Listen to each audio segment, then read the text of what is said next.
How are you? Okay, thank you. Today we will start our new chapter. हम आज अपना नया chapter start करेंगे and the name of this chapter is subject and predicate. Then what is subject and what is predicate? ठीक है? The Hindi meaning of the subject is विषय and the Hindi meaning of predicate is विधेय. इससे पहले जो pre chapter हमने पढ़ा था सेंटेंस पढ़ा था. अब ये सेंटेंस का दूसरा पार्ट है. It is a part of a sentence. ये सेंटेंस का ही एक क्या है, भाग है. अब तक आपने जैसे हमारे बॉडी होती है ना, हमारे बॉडी है, बॉडी के पार्ट्स होते हैं. ठीक है, जैसे अभी आप साइंस से पढ़ते हैं पार्ट ऑफ अ प्लांट, पढ़ते नहीं पढ़ते हैं. तो प्रॉपर प्लांट है, प्लांट के पार्ट्स होते हैं. कौन कौन से पार्ट होते हैं, कौन कौन से पार्ट होते हैं? Flower, fruit, root, stem, leaf, ये सब क्या है, उसके पार्ट्स हैं. तो ऐसे ही सब आपका सेंटेंस है, वाक्य है, वाक्य के टू पार्ट्स होते हैं, सब्जेक्ट और प्रेडिकेट होते हैं. तो it is a part of a sentence. ये सेंटेंस का ही भाग है. जो आप चैप्टर पढ़ रहे हैं सब्जेक्ट और प्रेडिकेट, ये किसका भाग है? It is a part of a sentence. ये हमारे वाक्य का ही एक दूसरा पार्ट है, भाग है, जिसको हम सब्जेक्ट और प्रेडिकेट के नाम से जानते हैं. Is it clear students? अब बात करते हैं what is subject and what is predicate. अब बात आती है यहां पे कि सब्जेक्ट क्या होता है और प्रेडिकेट क्या होता है ना.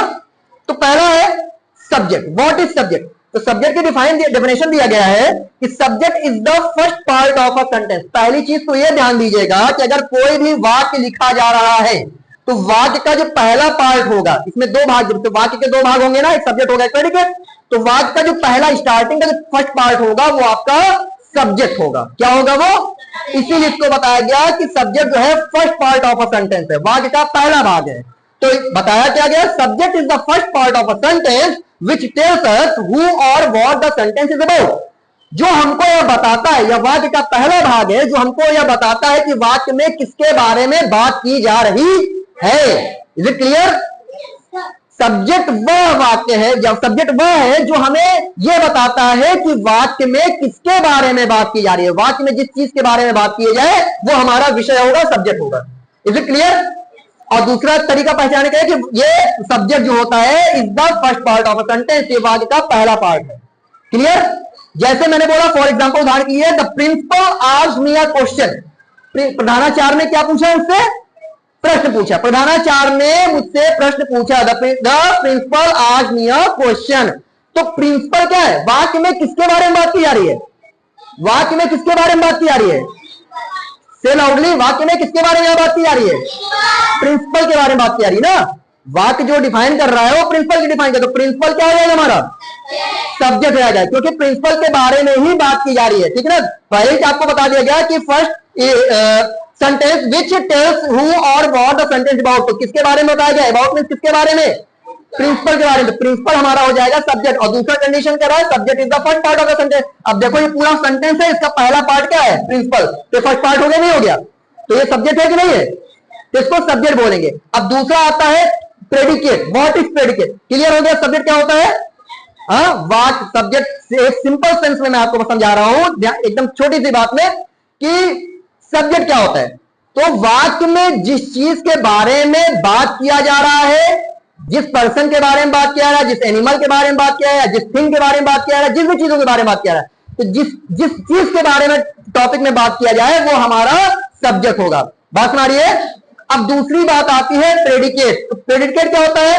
तो व्हाट इज प्रेडिकेट? तो what ever is said about the subject. जो कुछ भी बातें सब्जेक्ट के बारे में कही जा रही हैं, जो कुछ भी बातें सब्जेक्ट के बारे में बताई जा रही हैं, वो हमारा क्या कहलाएगा? प्रेडिकेट. भाई सब्जेक्ट है, कोई मान लो कोई बच्चा है या कोई थिंग है, कोई वस्तु है, उसकी क्वालिटी भी डिफाइन की गई हो, या उसकी क्वांटिटी डिफाइन की गई हो, या किसी पर्सन के बारे में उसकी अच्छी बातें डिफाइन की गई. तो पर्सन है, जैसे लाल गुलाब, हिंदी में बोला मैंने लाल गुलाब. ठीक है ना. तो क्या हो जाएगा?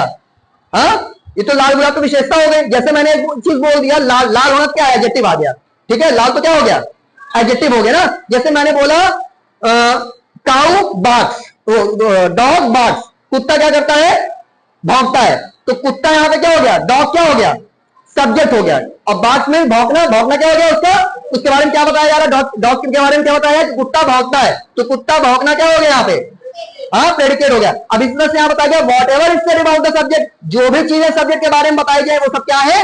प्रेडिकेट है. ठीक है. And predicate comes after subject. और प्रेडिकेट हमेशा सब्जेक्ट के बाद में आता है. देखो सब्जेक्ट पहले आता है, प्रेडिकेट बाद में आता है। अब दूसरा सेंटेंस सेम मैंने लिया कि द प्रिंसिपल आज मिया क्वेश्चन, प्रिंसिपल प्रधानाचार्य ने मुझसे क्या पूछा, प्रश्न पूछा ना, तो प्रिंसिपल तो यहाँ पे क्या हो गया, सब्जेक्ट हो गया। अब मुझे यहाँ सब्जेक्ट नहीं निकालना, मुझे यहाँ प्रेडिकेट बताना, तो प्रिंसिपल तो सब्जेक्ट करेगा, यहाँ पे सब्जेक्ट हट गया। अब आज मिया क्वेश्चन, प्रिंसिपल के बारे में क्या होता है कि प्रिंसिपल ने मुझसे प्रश्न पूछा, तो प्रिंसिपल के बारे में हमें क्या इन्फॉर्मेशन मिली कि उन्होंने मुझसे क्या पूछा, प्रश्न पूछा, तो यहाँ पे क्या हो जाएगा, ये प्रेडिकेट हो जाएगा। तो यही होता है आपका सब्जेक्ट और ये होता है आपका predicate. All of understand? Subject and predicate, we will talk about today subject and predicate. आज हम किसके बारे में बात करेंगे, सब्जेक्ट और प्रेडिकेट के बारे में बात करेंगे। प्रीवियस चैप्टर में जो मैंने आपको पढ़ाया था वो सेंटेंस पढ़ाया था। पहला चैप्टर आपका कौन सा था, सेंटेंस, ठीक है। सेंटेंस मीन्स क्या होता है, what is the Hindi meaning of sentence, वाक्य। The Hindi meaning of the sentence is वाक्य। वाक्य क्या होता है, what is sentence, anyone can define me? A sentence is a group of words which makes a complete sense, ठीक है। Sentence क्या है, शब्दों का वो समूह है जो संपूर्ण मतलब को बताता या समझाता है, उसे हम क्या कहते हैं, वाक्य कहते हैं। शब्दों के वो समूह जो आपस में मिलकर एक संपूर्ण मतलब को समझाएं, उसे हम वाक्य कहते हैं। अगर शब्दों के समूह आपस में परस्पर मिल तो रहे हैं लेकिन अपने मतलब को समझा नहीं पा रहे हैं, you can't understand their meaning, आप उसके मीनिंग को नहीं समझ सकते, तो समझिए वो प्रॉपर सेंटेंस नहीं है। सेंटेंस का मतलब होना चाहिए कि सेंटेंस आपको प्रॉपर जो उसकी मीनिंग है वो आपको क्लियर अंडरस्टूड होनी चाहिए, तभी वो एक प्रॉपर सेंटेंस होगा। बात सुना रही है? तो इससे प्रीवियस चैप्टर में जो मैंने आपको पढ़ाया था वो सेंटेंस ही पढ़ाया था कि व्हाट इज सेंटेंस, सेंटेंस क्या होता है। तो सेंटेंस में आपने ये जाना कि sentence is a group of words which makes a complete sense. Sentence क्या है, वाक्य क्या है, शब्दों का समूह है, शब्दों का समूह है जो एक संपूर्ण मतलब को बताता हुआ समझाता है। जैसे कि मैंने एग्जांपल के तौर पर मैंने बोल दिया कि Ram is a good boy, Ram is a good boy, Ram एक अच्छा लड़का है, ठीक है ना, राम एक अच्छा लड़का है। अब इसमें देखिए यहां पे सब अलग अलग शब्द है, राम अलग है, इज अलग है, ए गुड एंड बॉय सब क्या है, अलग अलग है, ठीक है ना।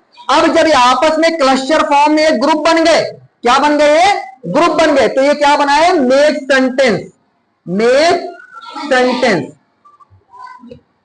With their meaning, with meaning, with their,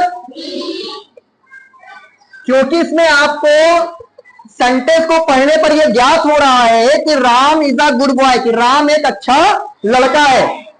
अगर ये सेंटेंस पढ़ने के बाद भी आपको इसकी मीनिंग अंडरस्टूड ना होती, तब आप ये मान लेते कि यहां ग्रुप ऑफ वर्ड्स तो बन रहा है, लेकिन इसकी दूसरी कंडीशन जो है जिसमें क्या होता है, अंडरस्टूड देयर मीनिंग, वो हमको नहीं समझ में आ रही है।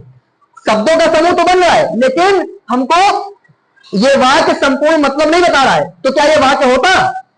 अब मान लो मैंने इसी सेंटेंस को क्या कर दिया, अनस्क्रैम्बल फॉर्म में लिख लिया। क्या लिख दिया मैंने, यहां लिख दिया, मान लिया सपोज दैट बॉय। अब इसी को मैं उल्टा कर देता हूं, ध्यान दीजिएगा, ये तो सीधा वाक्य था ना, अब वर्ड यही रहेंगे, सिर्फ इसको मैं क्या कर दूंगा, अनस्क्रैम्बल कर दूंगा, मीनिंग पूरी तरह से चेंज हो जाएगी। जैसे is boy Ram a good, सब तो वही है ना, Ram is a good boy, सारी चीज वही है, वर्ड तो वही है ना सब, लेकिन क्या हो गए, सब इम्प्रॉपर वे में हो गए। अभी भी ग्रुप ऑफ वर्ड्स तो बन ही रहा है, बन रहा है नहीं बन रहा है, ग्रुप ऑफ वर्ड बन रहा है ना। तो सेंटेंस की जो पहली कंडीशन है कि sentence is a group of word, ध्यान समझिएगा, सेंटेंस क्या है, शब्दों का समूह है, तो शब्दों का समूह तो बेटा बन गया यहाँ पे, लेकिन and makes a meaningful sense, और क्या बनाता है, संपूर्ण मतलब को समझाता है या बनाता है। तो क्या यहाँ पे संपूर्ण मतलब निकल रहा है, is boy Ram a good good, ये कोई संपूर्ण मतलब प्रॉपर सेंस नहीं बन रहा है। प्रॉपर सेंस कब बनेगा कि सेंटेंस को ग्रुप ऑफ वर्ड्स भी बने और इन अ प्रॉपर वे में लिखा जाए, इन अ स्क्रैम्बल फॉर्म, अनस्क्रैम्बल फॉर्म में ना, एक प्रॉपर तरीके से जब वर्ड को सुसज्जित रूप से लिखा जाएगा तभी हमको सेंटेंस का मतलब समझ में आएगा।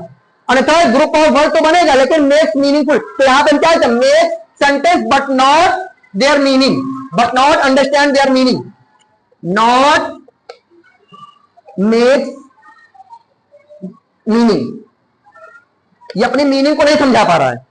शब्दों का समूह तो बना लेकिन इसके मतलब को समझ में आया आपको, जबकि सब कुछ वही था, सारे शब्द वही थे, खाली सबने क्या कर दिया, अनस्क्रैम्बल फॉर्म में हो गए।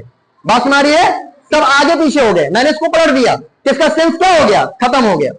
तो सेंटेंस की एक परिभाषा यह भी है कि सेंटेंस को एक प्रॉपर वे में लिखा जाना चाहिए और ग्रुप ऑफ वर्ड्स होना चाहिए। जब तक ग्रुप ऑफ वर्ड्स नहीं होगा तब तक सेंटेंस नहीं बनेगा, सेंटेंस आपका इनकम्प्लीट फॉर्म में रहेगा और अधूरा रहेगा। Is it clear students?